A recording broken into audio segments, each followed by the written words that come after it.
Next, voters looking to cast an early ballot swarm county election boards. A local lawmaker says Hillary Clinton should face a firing squad, and we'll take you to Ames, Iowa for a preview of a rare Thursday night OU football game. This is OU Nightly.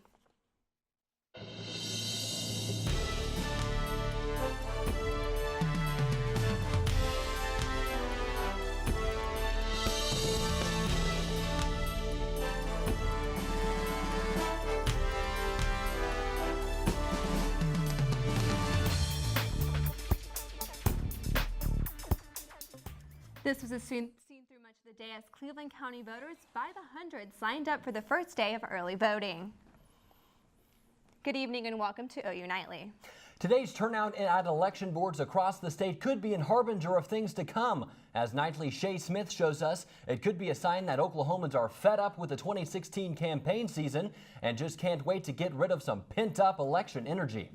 Days was just too long of a wait for many Norman residents who this morning jammed the parking lots and streets around Cleveland County Elections Board and then stood in lines that wrapped around the building, all for the right to cast an early vote in the 2016 general election. Despite being able to vote absentee or, like tens of thousands of others, wait until next Tuesday, these people are so ready to cast their ballots that they didn't want to wait just 4 days. Well, I was hoping that the line might be shorter, but obviously it's not. But that's okay. I know how I'm going to vote, so I'm just ready to do it. Although people waited up to an hour to get into the voting booth, in the slow-moving line, spirits were up and attitudes were eager to exercise their civil duty. Shay Smith, OU Nightly. Last day to vote early is on Saturday. And for people who requested absentee ballots, they must be received by the County Election Board before 7 p.m. Tuesday. The state sent out a record number of absentee ballots this year. More than 125,000 ballots were mailed to voters as of yesterday, with over 72,000 already returned.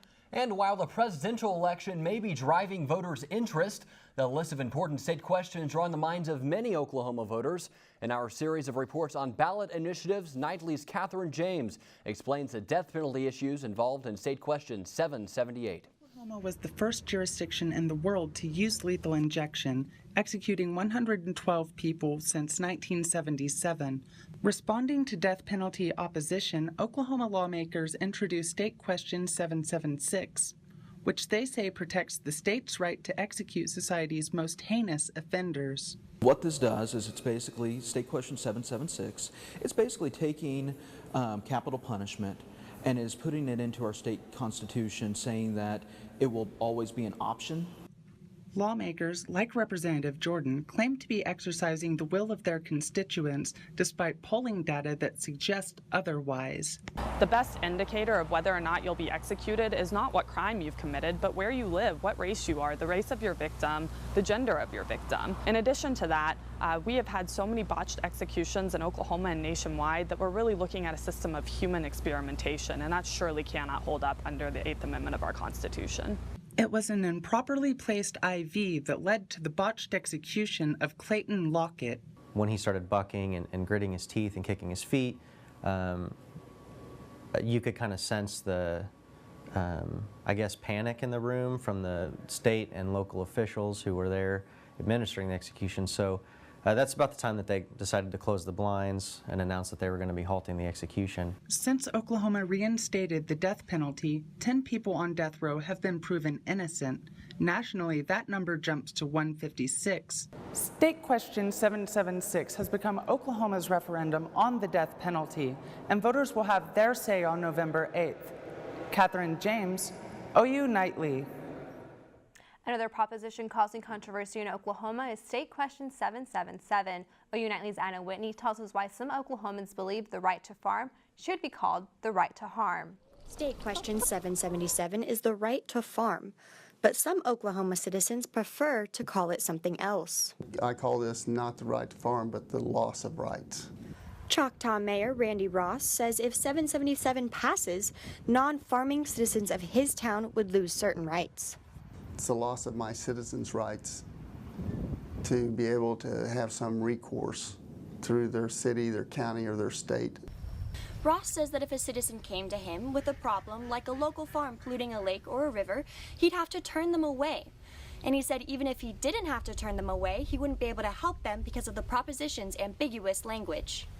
I would have to say look for a federal government or find an attorney to file suit that you have a compelling interest to why this should be stopped.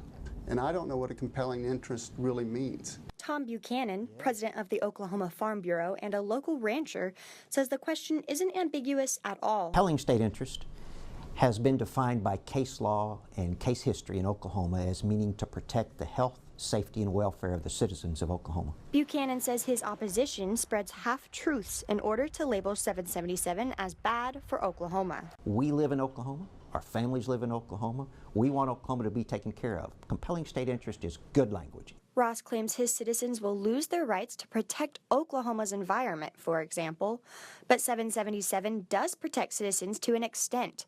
It grandfathers in any state statutes, city ordinance, or zoning that was in effect by December 31st, 2014. Anna Whitney, OU Nightly.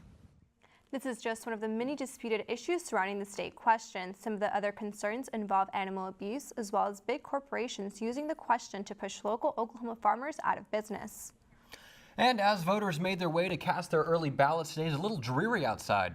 Yeah, Sawyer, what can we expect? Well, we can expect that dreariness to go away. We've got our live radar up right now, and you can see down to the south we do have a few showers. Unfortunately, though, there's a high pressure system that's been building into northwest Oklahoma. It's just been kind of shoving those back down to the south. We did have those come through earlier today, and it really just cooled off the temperatures. We are still way above normal, but currently right now 70 degrees outside, those north-northwest winds at 9 miles per hour. And coming up in a little bit, we're going to talk more about when our next chance of rain has, where these temperatures are going to go, and I'll have your game day forecast all coming up in just a little bit. Until then, back to you. Thanks, Sawyer. Kyle Payne joins us with the latest from the campaign trail in the newsroom. Kyle. This afternoon, President Barack Obama thanked Hillary Clinton for the positive role she has made on his presidency. She understands policy. She understands how the world works. The president spoke in Florida, where the latest CNN ORC poll indicates Donald Trump holds a narrow 2-point lead. Donald Trump slammed the Department of Justice today, claiming it is interfering with the FBI investigation of Hillary Clinton. The FBI reopened its case against Clinton after discovery of new emails. With just 5 days until the election, Trump continues to vocalize the allegations and is now projected to win the state of Florida. And after Parliament passed a new law requiring their approval for succession, the United Kingdom must wait on the votes from Europe's High Court. But Prime Minister Theresa May will finally be forced to negotiate the terms of Brexit. The court's decision led to a 1% rise in the pound, lifting it from a multi-decade low. And Storm, federal investigators are seeking a $2.4 million fine against Penn State and Jerry Sandusky. Thank you, Kyle. An Oklahoma state representative running for re-election is in hot water again. This time, State Representative John Bennett took to Facebook, sharing this post about Democratic nominee Hillary Clinton with a caption, quote, 2 words, firing squad.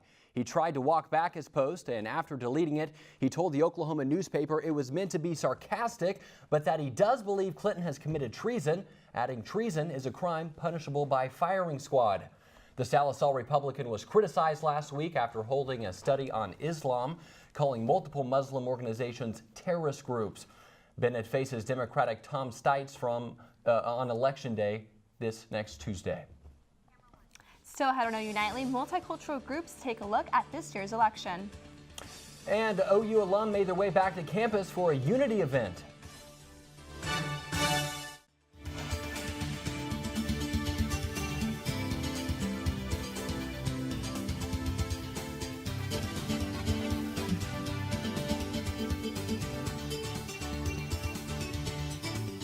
Another dubious distinction for Oklahoma City, this time for the nation's largest unemployment jump over the past year. The U.S. Labor Department reports unemployment shot up 1.2% compared to October 2015. The city's jobless rate is 4.7%. Economists blame continuing problems in the oil and natural gas industry. OU football players Eric Stryker and Ty Darlington were back on campus last night to help close out the university's first Unity Symposium. OU Nightly's Nate Fain has a wrap-up. With a friend, a student-organized Unity Symposium featuring speakers from all backgrounds and all walks of life. The idea formed not as a way of expressing discontent, but as a way of bringing students together to start a dialogue and celebrate OU's strong diversity. I also believe that through friendships and through communication, we're able to make a bigger impact on our campus. And I came up with the idea, and I met with the leaders from various organizations, and we were able to bring this event together as a collective. The speakers ranged from a former chief of the Cherokee Nation to a captain of the Air Force ROTC. And there was even a student panel, because at the end of the day, that's who this is about. I'm very excited because these students add a different perspective. We will be hearing from people that are professionals, that are doctors, and I think it's important to bring in the perspective of somebody that you may sit in the classroom with, that you may be friends with. So I think their dialogue is very important. Nate Fain, OU Nightly. OU and Herndon Delta Sigma Theta are hosting a town hall event tonight. Formation, Stand Up, Stand Strong, Stand Together will address how the SGA and presidential elections will impact different multicultural groups on campus. The event kicks off at 6 p.m. across the Oval in Dale Hall, room 206. Still ahead on OU Nightly, a story that will warm your heart. And a weather forecast that will keep your cool.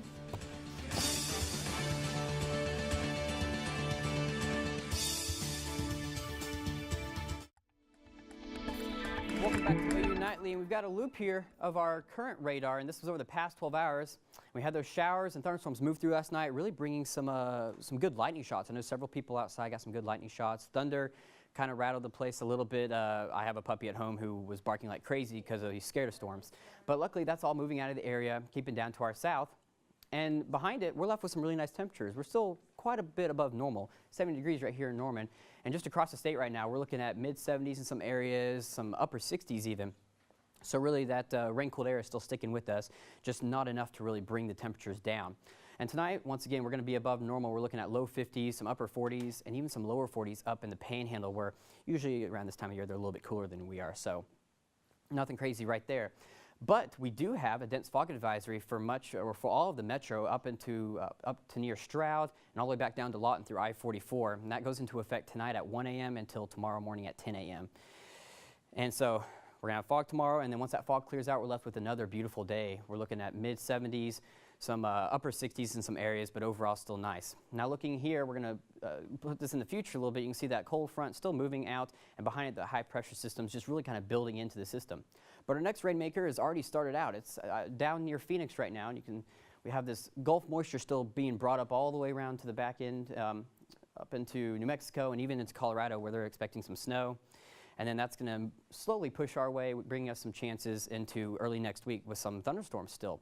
So still looking nice. And speaking of nice, the game tonight. During the game tonight, up in Ames, mid-50s, north winds, 5 to 10 miles per hour, and a clear night. So it's going to be really nice for the game up in Ames. Now your 7-day, we got 72 on Friday, 70 on Saturday. It's going to be cooler tomorrow, and those winds will slowly shift around to the south over the next few days, and we'll extend this on out. And we're still looking above normal temperatures, but we're going to be back down to the upper 60s when those chances of rains and thunderstorms come through next week. So overall, still looking nice. We'll get a little bit more rain, hopefully knock a little bit in that drought, and overall just looking real nice. I'm excited. Those cooler temperatures are here. I'm ready. Yeah. I don't really like the cooler temperatures, but I guess well, it's the season, so we're going to have to. And Madeline Roberts is here with a look at a huge night in sports. Madeline. Thanks, Storm. Tonight, the Sooners take on Iowa State, and we'll have a live report from Ames. But the big story is the Cubs break a century-long curse.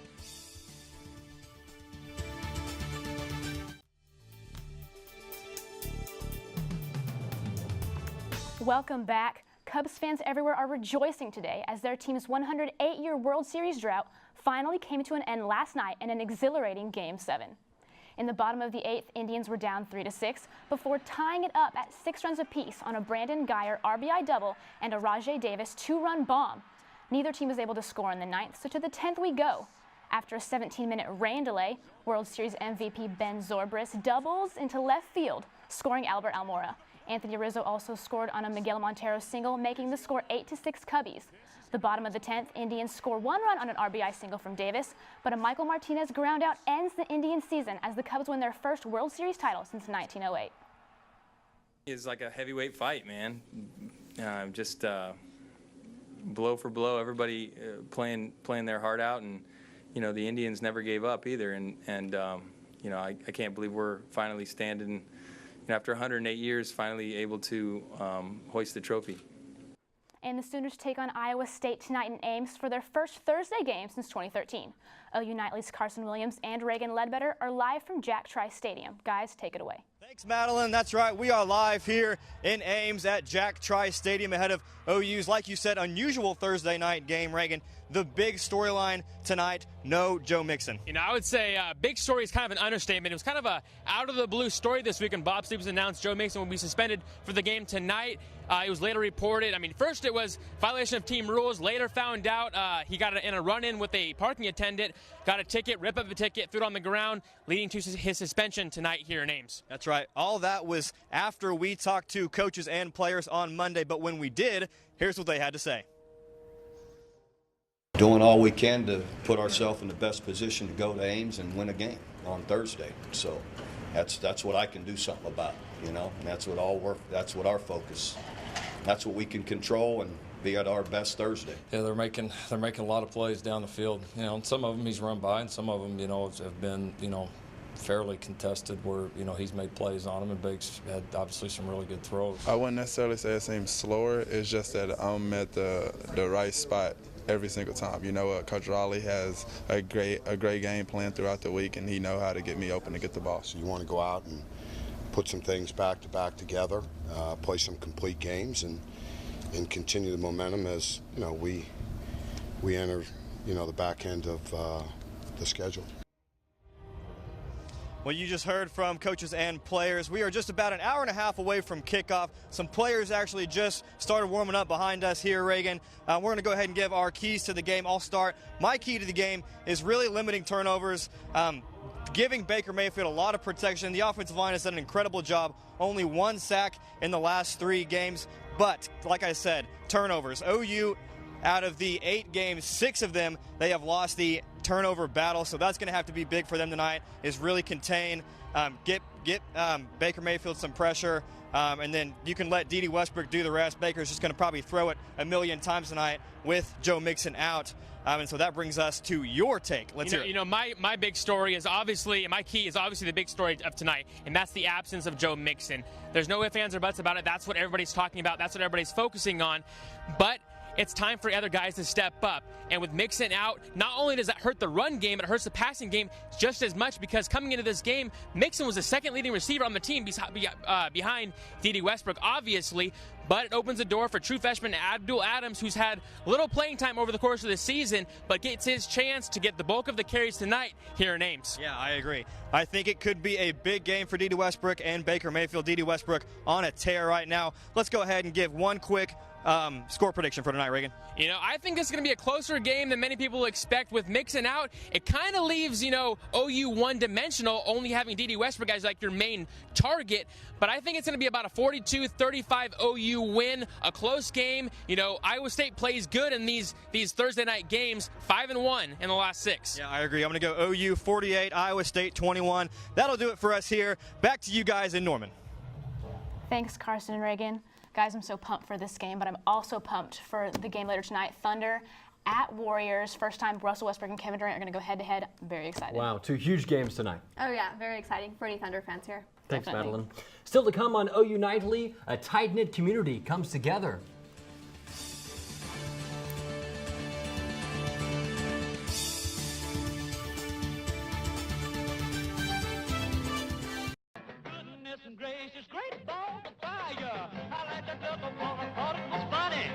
You came along and moved me, honey.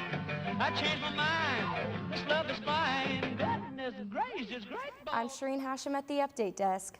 Oklahoma County Commissioners postponed making a decision of how to respond to a state audit. The audit found that the office didn't pay contracts for inmate health care services even though money was available, and about $900,000 had been spent on office vehicles, despite the financial obligations that haven't been met yet. That's it for now. Back to you in the studio. Thanks, Shireen. Folks in New Hampshire may be surprised to find scarves hanging around a local park. Volunteers are knitting them to keep their less fortunate neighbors warm this winter. This tight-knit community made more than 400 scarves free of charge. Thanks for watching OU Nightly, brought to you by the Gaylord College of Journalism and Mass Communication on the campus of the University of Oklahoma. Good night. Good night.